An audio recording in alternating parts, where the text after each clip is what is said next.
Explainable number 6.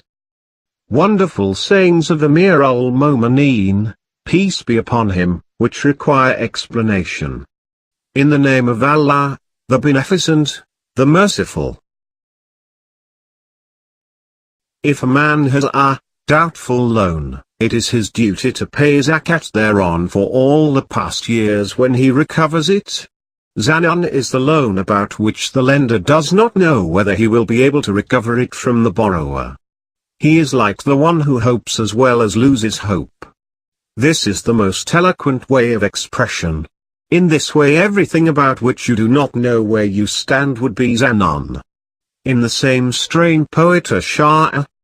There's Zanan, well, that is the one that may or may not have water, which is also deprived of the rain in clouds cannot be compared to the Euphrates whose waves are rising high and which is pushing away the boat as well as the adept swimmer. Jude means the well, situated in a wilderness, while Zanan is that about which it is not known whether or not it has water.